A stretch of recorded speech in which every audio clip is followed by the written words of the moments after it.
Hot Topic employees, what are your horror stories?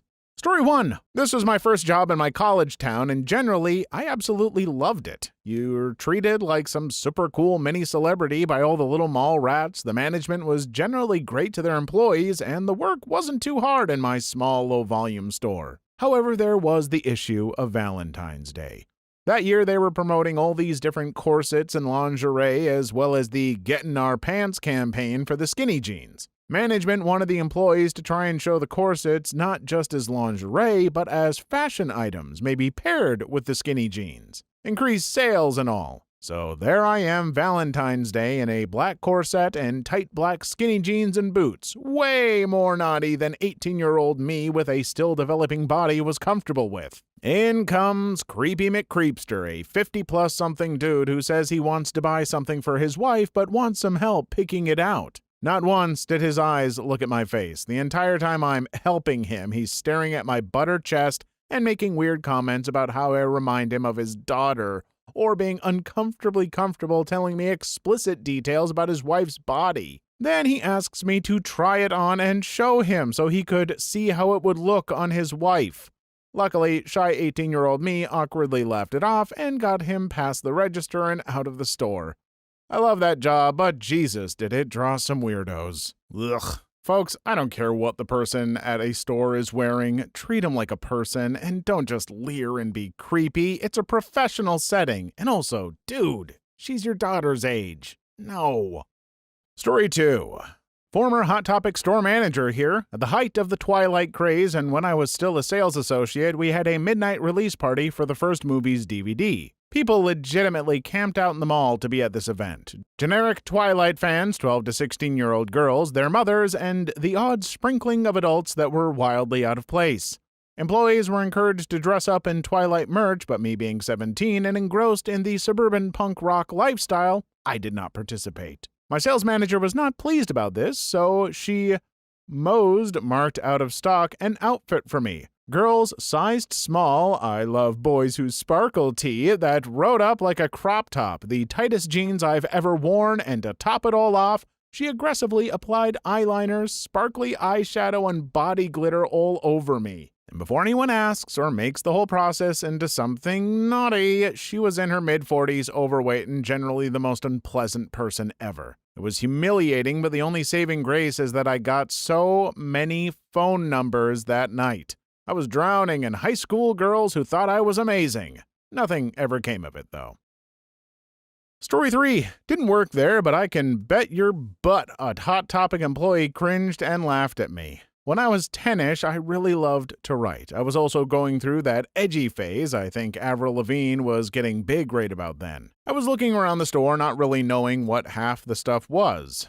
They also had awesome bumper stickers, and I picked one up that said Inkaholic, because I like to write, with ink.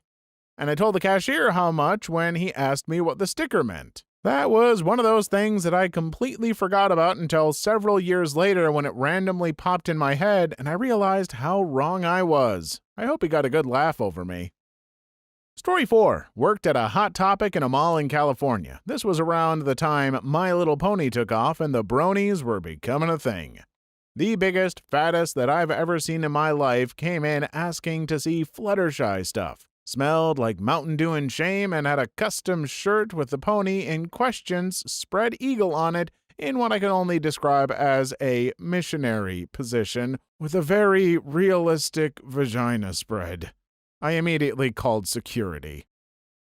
Story 5. A petite friend is currently a manager at one, and her issue is always a customer that becomes too often repeat customer obsessed with her or another female employee. Currently a guy that swears they would have everything in common because he likes all the things in the store too, as if she curated it, and now has to stay 500 feet from the store. Please leave employees alone. They are not a product for you to obtain. They are not on display for you. They are paid to be nice to you, so don't read into that. Just let people work. Come on.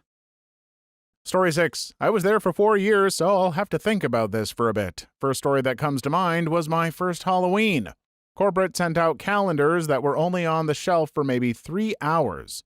Each month was a different serial killer. It had a picture, stats, and sayings from each one. For instance, 1 month, June I believe, was Ed Gein. It had his kill count listed and then basic bullet point facts about him. This was the first and only time I ever saw corporate had us field destroy merchandise. To this day, I wish I'd kept a copy. Story 7. Maybe not so much horror, but just terribly annoying/cringy. 1. I was wearing a Hellblazer shirt that had a cover of a new 52 revamp on it. I had 2 neckbeards come up and start trying to gatekeep me on if I was really a fan of Hellblazer/John Constantine. It included the actual questions of, well, what's your favorite arc? Who's your favorite writer/artist? 2. Halloween is coming up. It's the Halloween season after Suicide Squad came out, so we have both versions of the Joker's outfit, the other from The Dark Knight. Both versions were unreasonably expensive. In total, for the Dark Knight costume, if I remember correctly, it was about $200 altogether. Because you had to buy the coat, the undershirt, the pants, etc., the fabric of the costume was just a little bit better quality than the $50 version you get at any Halloween setup store. We had a guy come in about 30 minutes before we closed for the night and wanted to try on the Dark Knight version of the Joker's outfit. The costume was hanging up on the tallest rack, so it required me getting a pole and pulling down each one because the size he needed was a large and each component of the costume. He tried it on, enjoyed it, and wanted to buy it. I went ahead to go ring him up, and then when he saw the price of it, he started flipping out. He started complaining that he could find this costume in anywhere else that he wanted at a cheaper price. He wanted to know if there's any coupons or if I could give him my employee discount. I told him there's no way I could do that.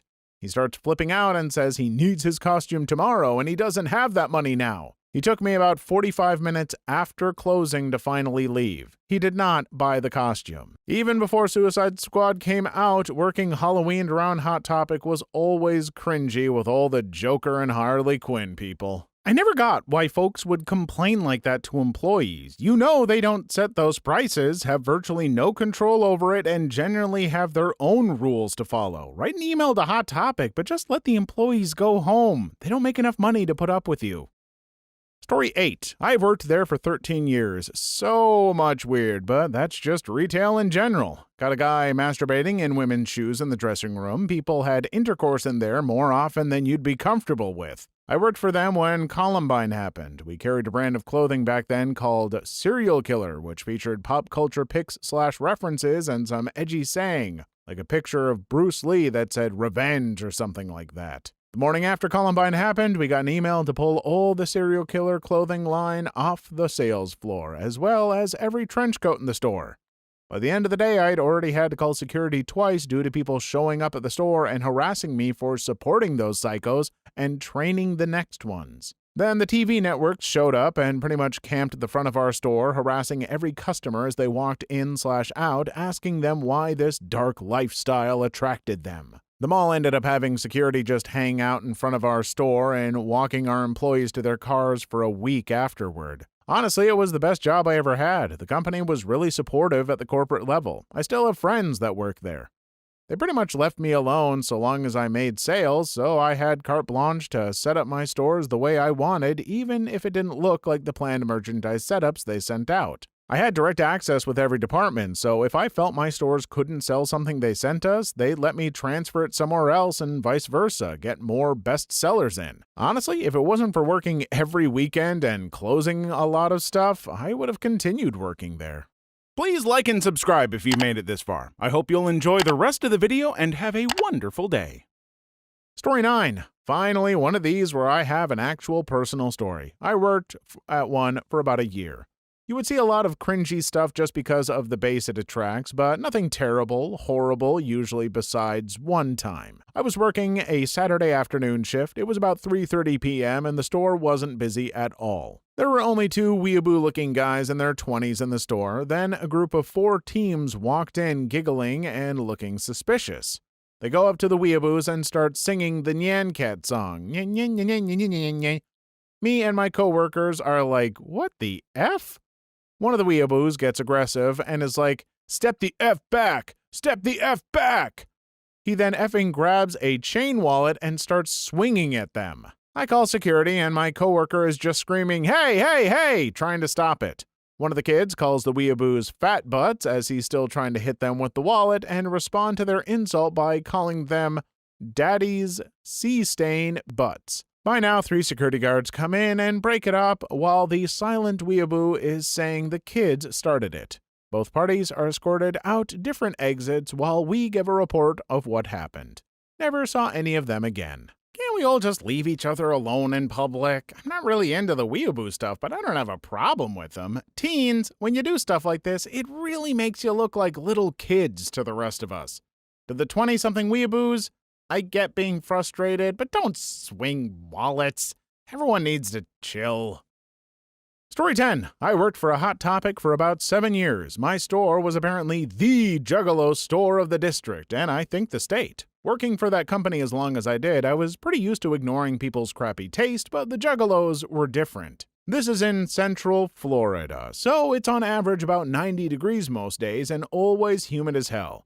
These kids were always very overweight, wearing a massive black ICP tee, those ridiculous 30-pound black trip pants with huge pockets, and all the hardware, chains and straps hanging from them. And they were drenched in sweat. Their hygiene was almost always awful. They always seemed to show whenever a new ICP shirt or collectible would arrive and would smell up the store and pay in wadded-up, sweat-soaked money. It was just all around unpleasant. The smell would linger for a bit after they left. It was not pleasant.